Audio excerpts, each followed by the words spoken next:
Admiral Park stepped forward with a respectful bow. On behalf of Earth and all humanity, we welcome you to our world, Empress Fora. I am Admiral Park, and these are representatives of our global community. The Empress's eyes swept over the human delegation, her expression unreadable. We have observed your world for some time. You have achieved much for such a young species. Something in her tone made Park tense slightly. There was a note of condescension barely concealed beneath the diplomatic language. "We're honored that you've come such a distance to meet with us," he replied carefully. "We have prepared a tour of our achievements and facilities." The Empress tilted her head. "How delightful. Show us what humanity considers impressive."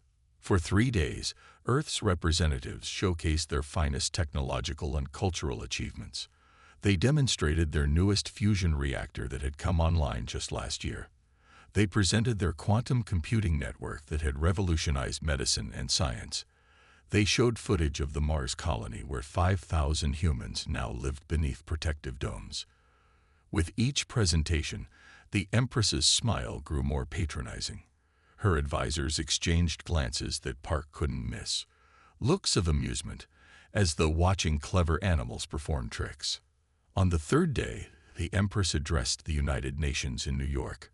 Representatives from all nations filled the chamber, while billions watched the broadcast. "Your species shows commendable initiative," she began, standing tall at the podium designed for much shorter human frames. "In a mere few centuries, you've moved from primitive combustion engines to rudimentary space travel." President Gill of the Global Union nodded appreciatively, missing the subtle condescension in her tone. Admiral Park, standing at the side of the chamber, caught it immediately. "The Talarian Empire has existed for 20,000 of your Earth years," she continued. "We have terraformed dead worlds into paradise. We have harnessed the power of neutron stars. We have charted 90% of this galaxy." She gestured gracefully toward the assembly. "Your achievements are quaint by comparison. Your fusion technology is inefficient. Your quantum computing is simplistic. Your space travel is painfully slow." A murmur ran through the assembly. President Gill's smile froze on his face. "But there is potential here," the Empress added, her voice softening slightly. "In perhaps 1,000 years, you might achieve technology worthy of true alliance with the Empire. Until then, we offer limited trade relations. We will provide basic technological assistance in exchange for some of your planet's more interesting mineral resources." Park watched as the faces of Earth's leaders fell. Many had hoped for grand technological exchanges, for mentorship from the stars.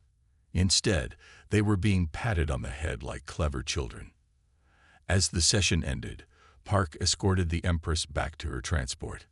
In the corridor, away from the cameras, she turned to him. "Your military forces are particularly primitive," she said conversationally. "Our scans show you still rely on chemical propellants and nuclear fission for your space vessels."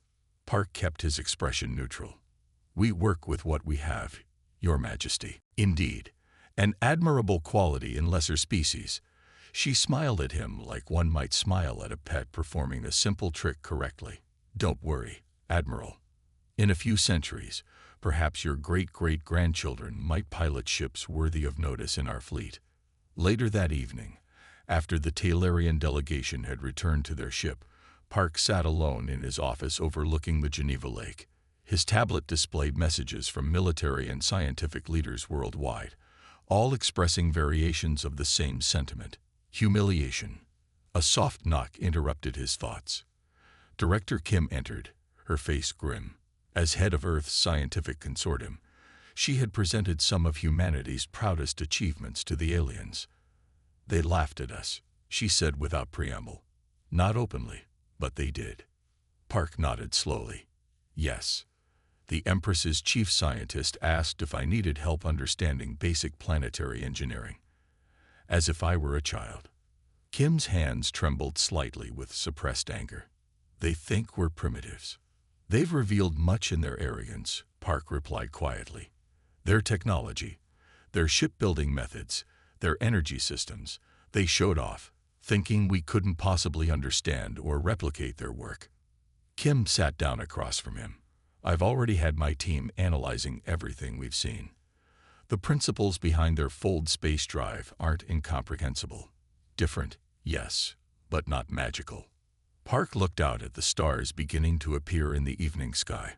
They expect us to remain as we are, impressed by their superiority, grateful for whatever scraps of knowledge they deign to share. What do we do? Kim asked. Park turned back to her, his expression hardening into resolve. We do what humans have always done when underestimated. We adapt. We learn. We prepare. He stood and walked to the large wall screen, activating it with a gesture. It displayed Earth and the surrounding space, with the Talarian vessels marked as bright points of light in orbit.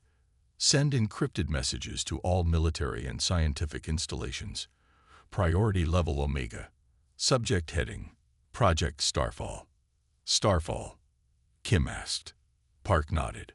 Yes, because someday the stars themselves will seem to fall from the sky when our ships appear.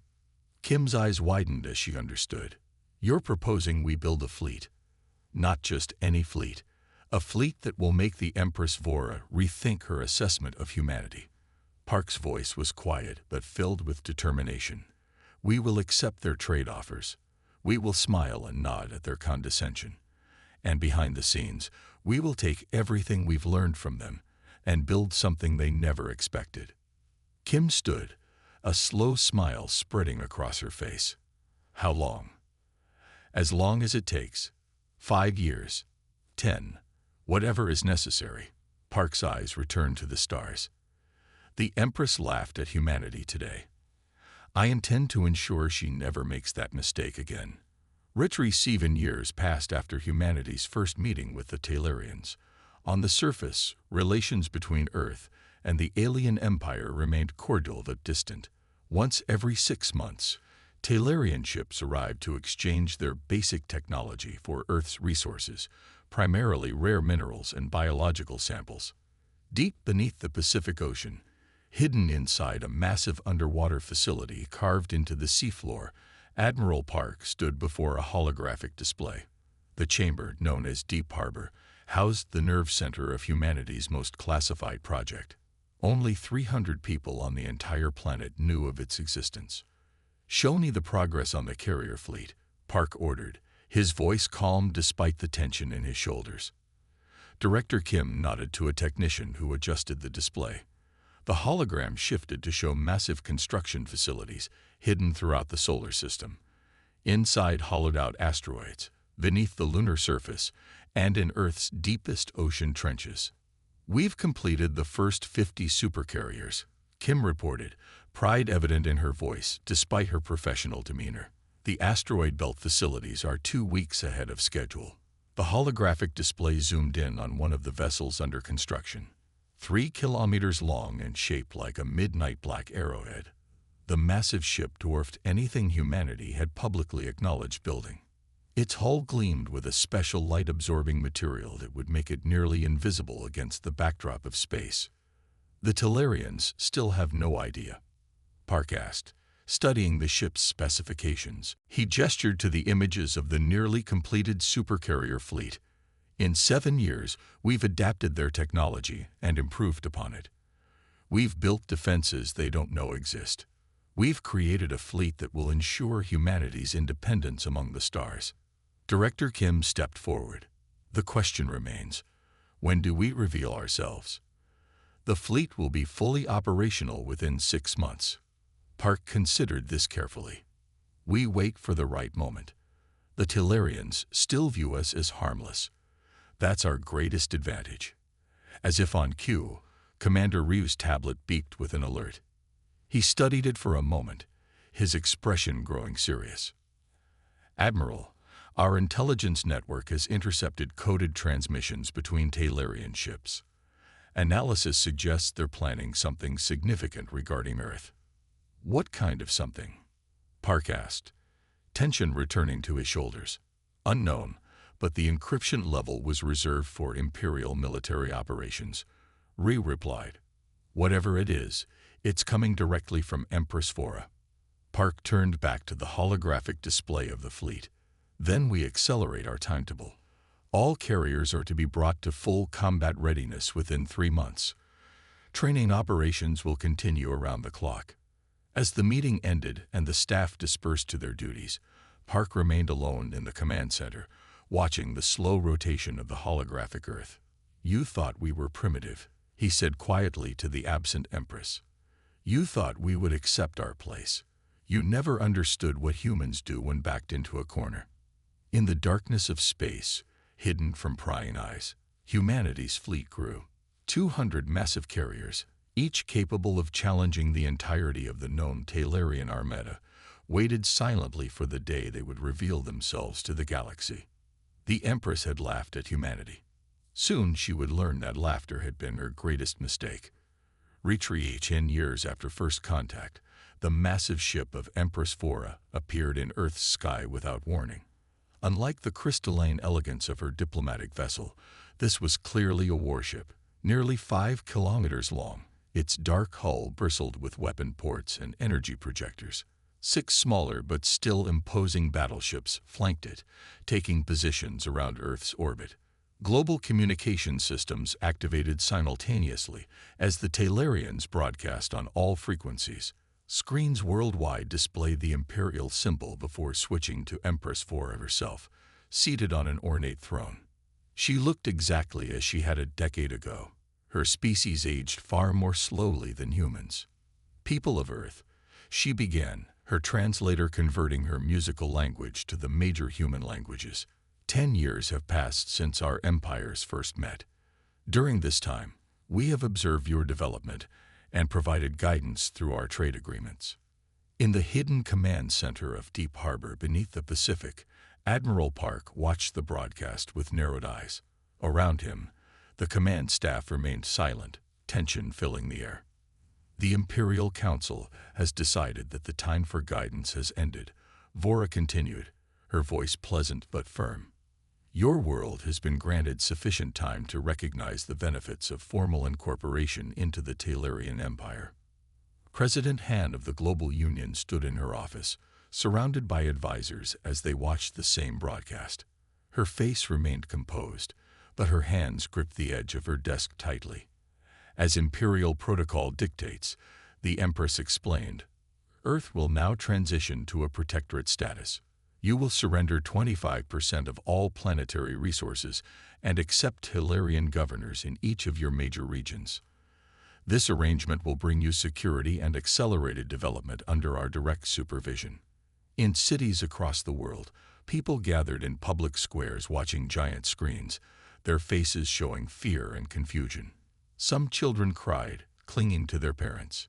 "Resistance is inadvisable," Vora added, her smile never wavering. "The vessels currently positioned around your planet represent merely a fraction of the Imperial Defense Force. We hope for a smooth transition, but we are prepared for all contingencies." The transmission ended abruptly, leaving Earth in stunned silence. In Deep Harbor, Admiral Park immediately activated the secure communication channel to President Han. "Madam President," he said when her face appeared on the screen, "are you ready to initiate Operation Starfall?" President Han nodded gravely. "How quickly can our forces be mobilized?" "The fleet is at 98% readiness," Park replied. "We can deploy within hours if necessary." "Not yet," the President decided after a moment of thought. "We need time to position everything perfectly. I'll request a meeting with the Empress." 3 hours later, President Han stood before a hastily assembled global broadcast system. Her calm demeanor betrayed none of the frantic preparations happening behind the scenes. "Citizens of Earth," she began, "today we received communication from the Talarian Empire regarding a significant change in our relationship. I have requested direct dialogue with Empress Fora to discuss these developments."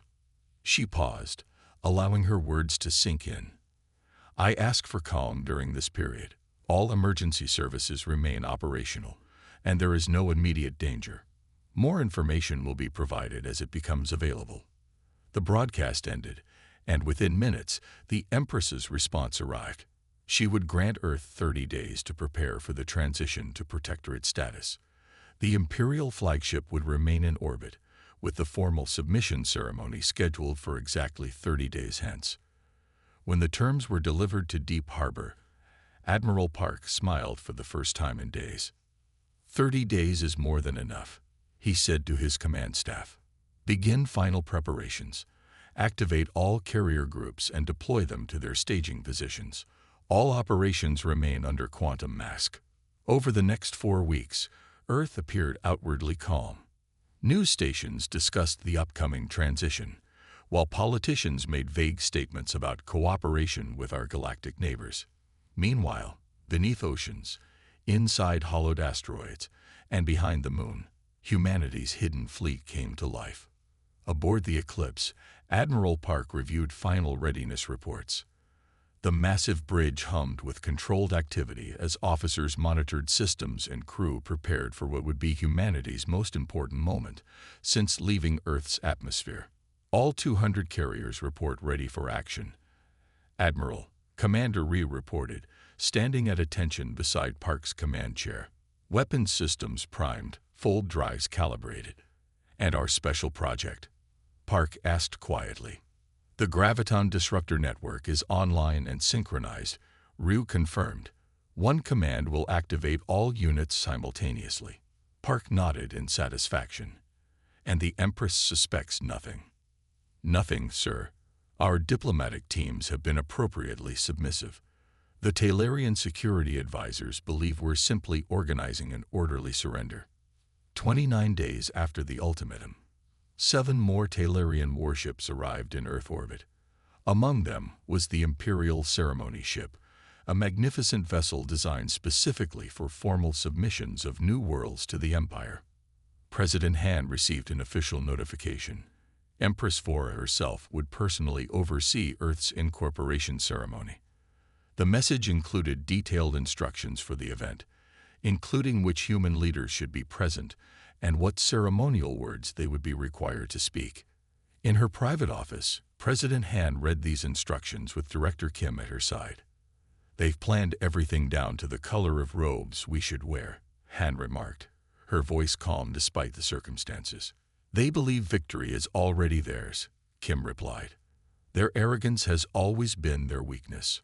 Han looked out her window at the night sky, where the Talarian ships were visible as bright points of light. Is everything in place? Everything, Kim confirmed. Admiral Park awaits your signal. The entire fleet is positioned and ready. Han nodded. Then tomorrow, we show the Empress what humanity is truly capable of. The final day arrived. In New York City, the United Nations headquarters had been transformed according to Talarian specifications. The General Assembly Hall now featured a raised platform where the Empress would sit. Before it, a special area had been designated where Earth's leaders would formally kneel in submission. Talarian guards in ceremonial armor lined the walls. Cameras were positioned to broadcast the historic event across their empire and to every corner of Earth. President Han arrived with her delegation, all dressed in the simple white garments the Talarians had specified for the ceremony. In Deep Harbor, now empty of all but essential personnel, a small team monitored communications. Most of the command staff had transferred to their ships, ready for what would come. In orbit, surrounded by her warships, Empress Vora prepared to descend to Earth's surface. She studied herself in a reflective surface, admiring the elaborate ceremonial armor she wore for such occasions. This would be her 27th planetary incorporation ceremony in her long reign. Your Imperial Majesty, a commander approached with a bow. Earth's leaders await your arrival. All ceremonial preparations have been completed according to protocol. Excellent, Vora replied. Any signs of resistance or unusual activity? None, Your Majesty.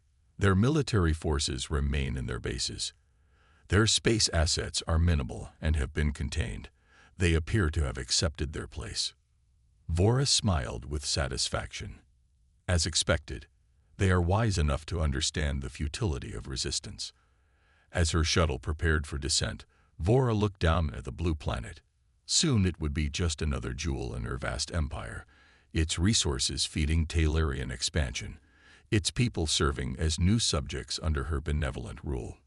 Little did she know that hidden throughout the solar system, 200 massive warships waited silently for a single command. The Empress who had laughed at humanity was about to discover just how dangerous underestimating them had been. Retrieve, the United Nations General Assembly Hall, had been transformed for the submission ceremony.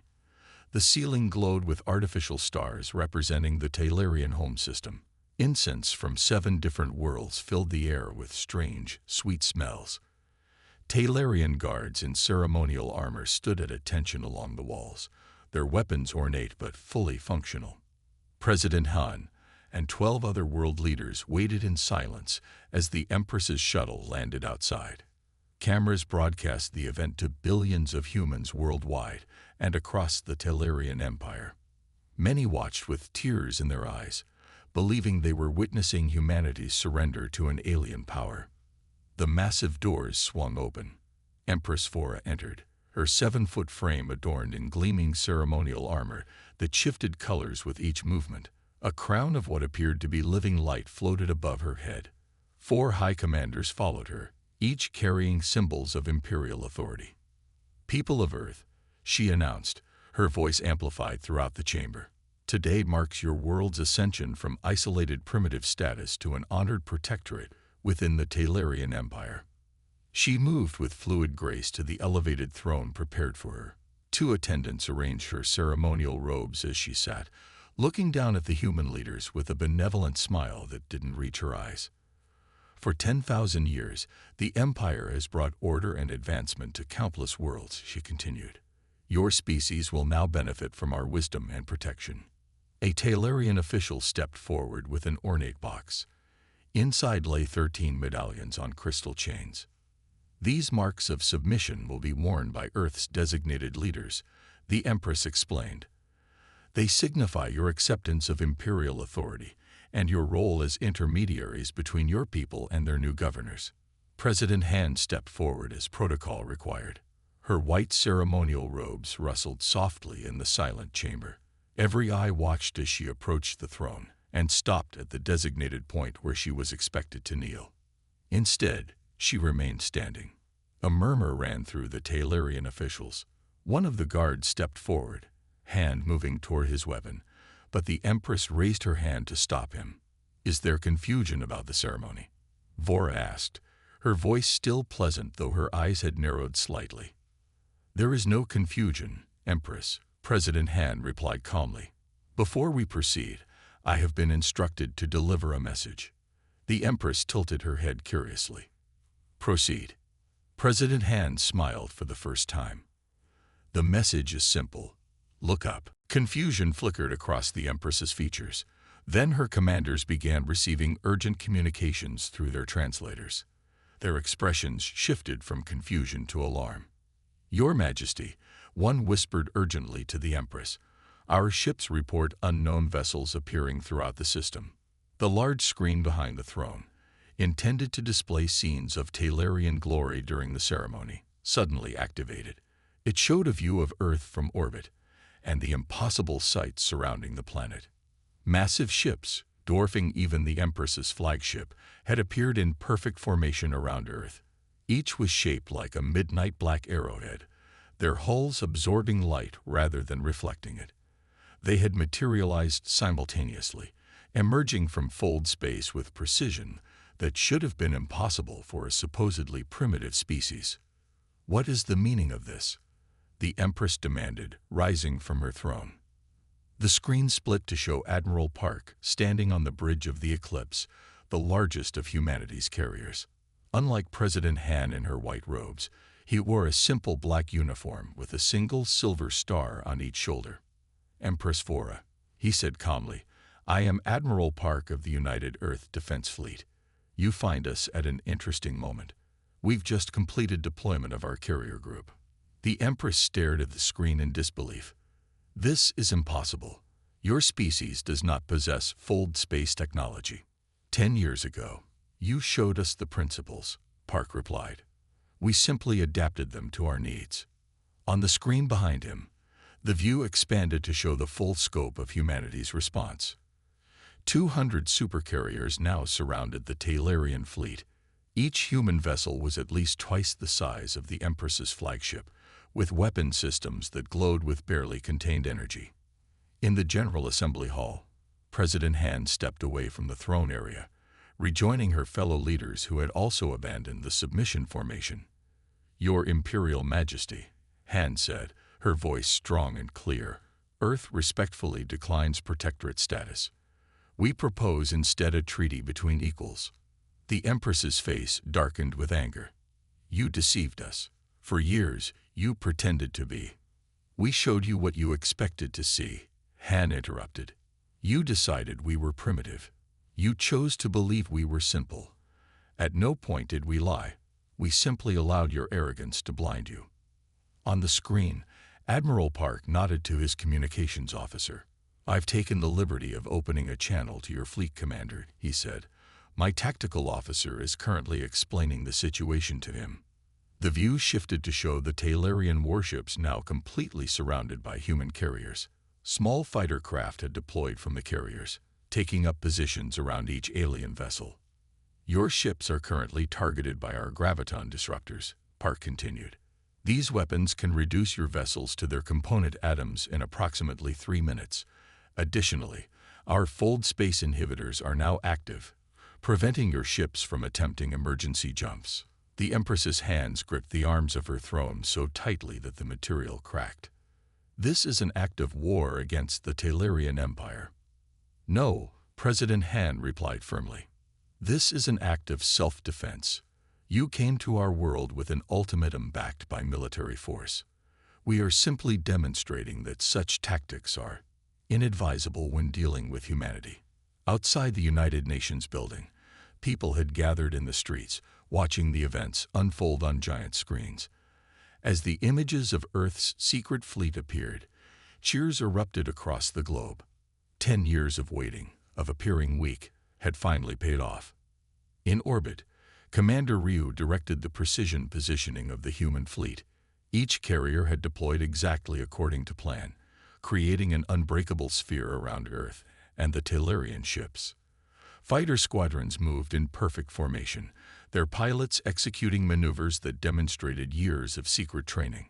"Status of Talarian weapons systems," Ryu asked his tactical officer. Park nodded, straightening his dress uniform. After 10 years of preparation and 3 days of tense waiting, the moment had arrived. "Is the delegation ready?" "President Han and the others are in the reception area," Ryu confirmed. "Director Kim is doing a final security sweep of the negotiation chamber."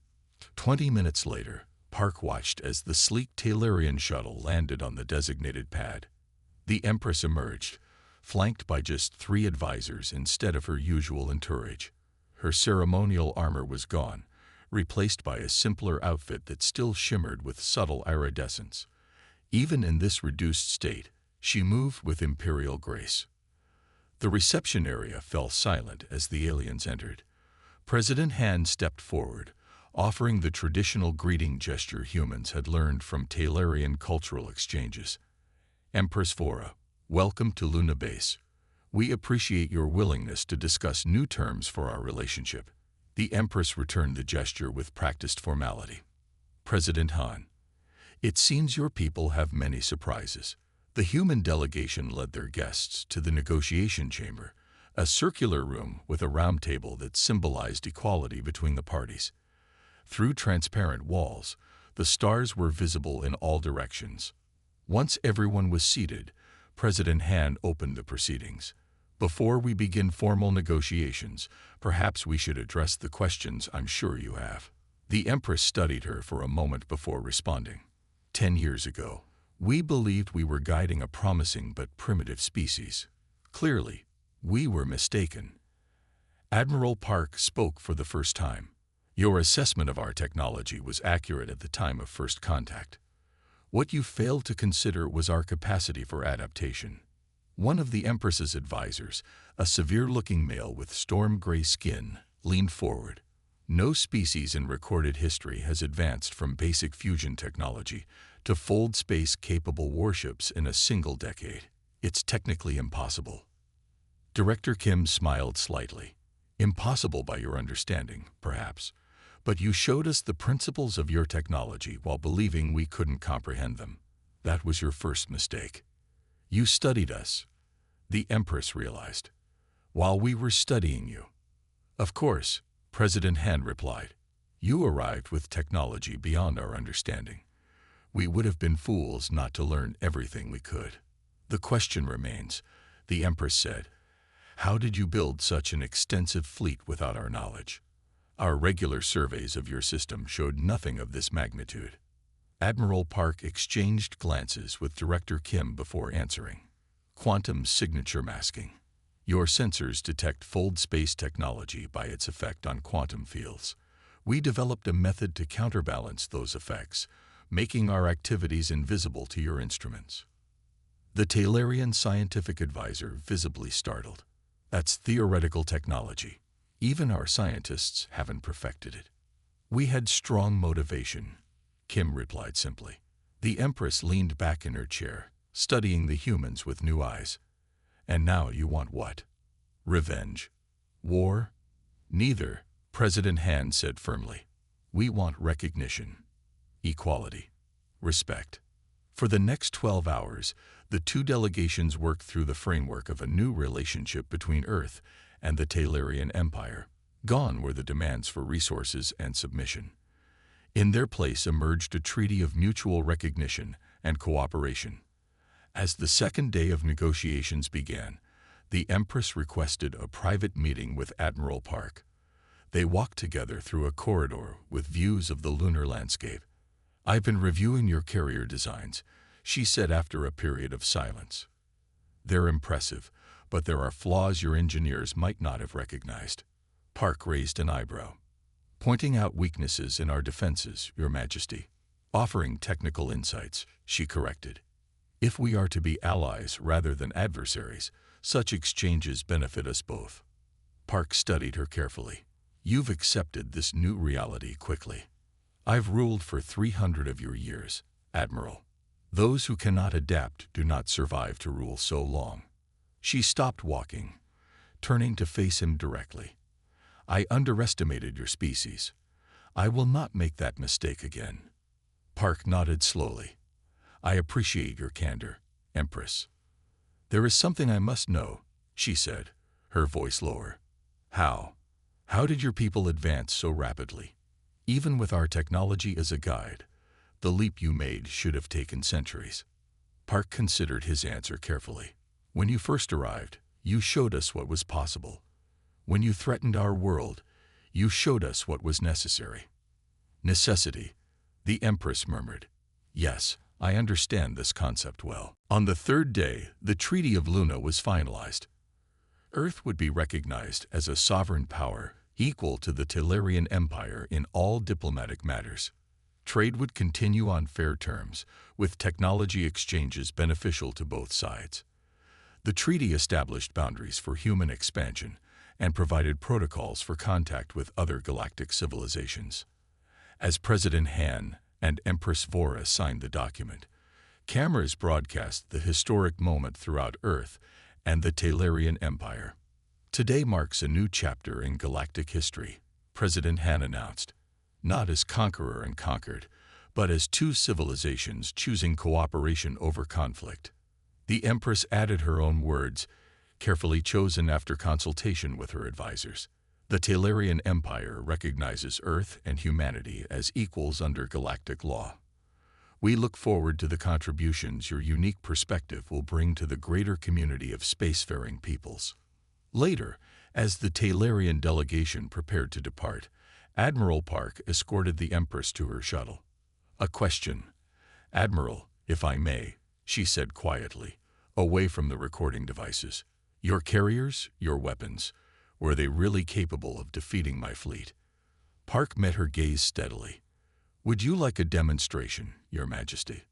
For a moment, uncertainty flickered in her galaxy-like eyes. Then understanding dawned. You never tested them against our defenses. You weren't certain. We were confident in our designs, Park replied carefully. But in war, nothing is certain. The Empress laughed suddenly, a musical sound rarely heard by human ears. You bluffed an entire empire with untested technology. Remarkable. Sometimes the appearance of strength is strength enough, Park said. As she boarded her shuttle, the Empress turned back. Admiral Park, there are over 6,000 spacefaring civilizations in our known galaxy. Most are peaceful, some are not. The treaty protects you from us, but not from them. Are you offering a warning, Empress? An observation, she replied, and perhaps a suggestion that our next meeting discuss the true dangers that exist among the stars. Dangers that even the Talarian Empire approaches with caution. 3 months later, the first joint human-Talarian expedition departed from Earth orbit. The massive research vessel, combining technologies from both civilizations, carried scientists and explorers toward uncharted regions of space. On the observation deck, Admiral Park stood with Director Kim, watching Earth shrink in the distance. "Do you think we can trust them?" Kim asked quietly. Park considered the question. "Trust is earned over time. But I believe the Empress understands that the future lies in cooperation, not conquest. And if she forgets that lesson—" Park smiled slightly, looking out at the stars. "Then we'll remind her that the species she once laughed at now stands as her equal, and that humanity will never again be underestimated." As the ship accelerated toward its first fold space jump, Earth's sun reflected briefly off the 200 supercarriers maintaining their vigilant orbit around humanity's home.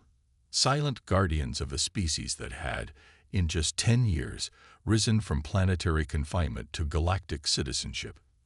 The stars, once distant and unreachable, now beckoned with promise rather than threat. And humanity, guided by the lessons of both pride and humility, took its first true steps into the greater galaxy. Retriclaude can make mistakes. Please double-check responses.